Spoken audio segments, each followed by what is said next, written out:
I am running late on some data. I said that it was time to review data yesterday, and I didn't do that.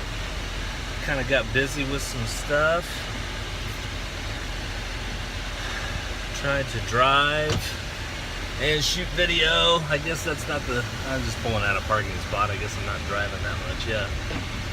So, met up for a few minutes with Patrick, Kidd, and Kelly. Reviewed some of what they're doing, Sun Funded, and talked with a friend of mine, Mike Slate. I've known him for a long time. He had some really good things to tell me to think about as I'm moving forward. Just challenging me to think more strategically, moving a little bit faster, getting things going. Like, if talking about, if you want to build credibility, you got to show what the things can do. And so if I'm not going to run the school, which I have said that I don't really want to run the school, I kind of want to be the voice of the school. Well, got to get it going first. And so I think that hit kind of hard. I'm going to, I can get into that analysis paralysis really fast and say, analyze this and analyze that. And there's a lot of truth to what he's said about got to get going, got to make it happen. And so I hear that and really thinking about that. It's a little bit of a gut punch. It's kind of just feels like, oh man, I thought I was doing a good thing and thought I was, really crushing it, to use the term. And it's just one person's perspective, but I value his perspective. So it's, when you value someone's perspective, that perspective means a lot. And do I want to put the time in to really crush it? Is anyone else going to be able to step in and really do what I need them to do? And I don't know. Don't know. So, good things to think about. Hopefully I'll be reviewing some data later. Even just a few seconds, after some reflecting, the gut punch that I just talked about, starting to recover already, just thinking about that self-awareness of understanding what's happening within me and trying to evaluate what are my weaknesses, where am I vulnerable. And one of those is, I love to help people. So I start signing up for things in areas that I want to help people, and I don't focus on just what I'm doing. And I've always, for as long as I can remember, I've had a hard time focusing on certain things, except for maybe basketball. Once I got to the point where I was like working, then it became easy to just get distracted by other jobs. And this is a big ambition that I'm building towards. And it could be that I really need to strip away all the external things and be able to really focus in and say, no, this is what I'm doing. And I don't have time for anything else. And maybe it just feels a little bit selfish to do that. But maybe I'm just scared to do that. So, and that's kind of a gut punch to myself, is like, trying to admit that. It's like, man, am I scared? Am I scared to just dive in and do this? Because I certainly don't want to be.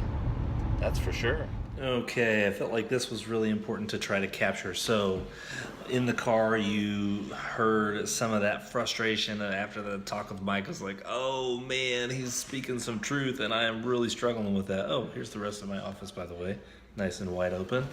So, what I would think I was missing was some basic steps. I was getting stuck in like this documenting process, and like, okay, maybe it's still 4 years, but there still need to be some benchmarks, some things that I can do like in that time. So I drew up a little mountain. Hopefully you can see it, where we have so the first thing is to figure out, get that email list working, continue doing the documenting, continue sending people to the channel, continue figuring out what the interest is.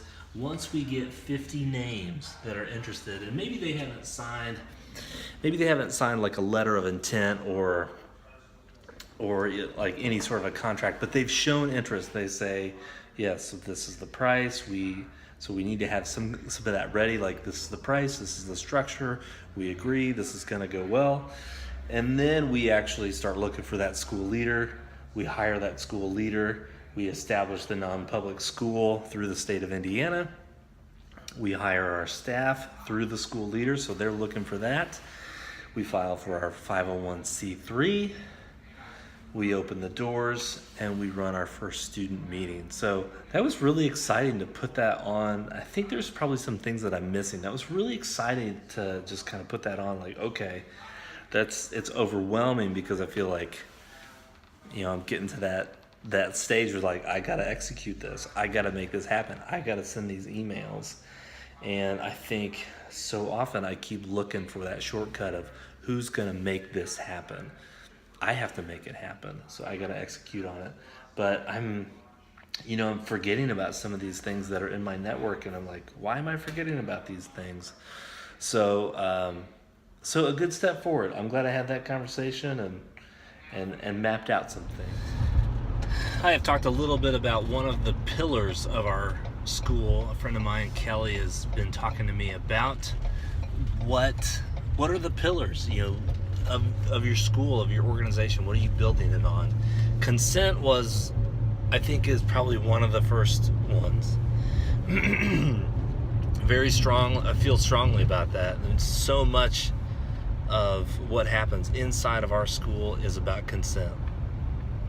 And I'm talking about our school as if it already exists. I think it's important to say that because in my mind it does, even though the building's not there. And at home, that's what we're trying to do. So the second pillar that I'm seeing emerge is happiness. When I'm talking to parents, I'm going to be saying, when I'm kind of pitching this idea of what price would you put on happiness for your child?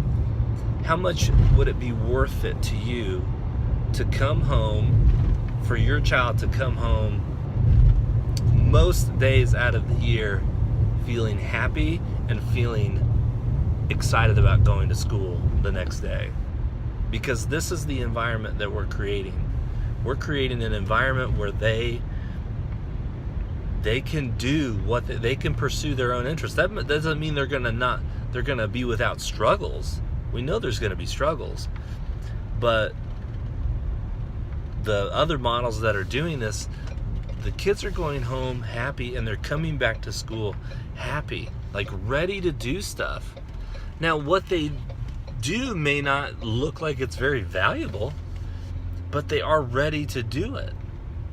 And those are the kinds of things that are going to be preparing them for making choices as adults, is having practiced making choices as children.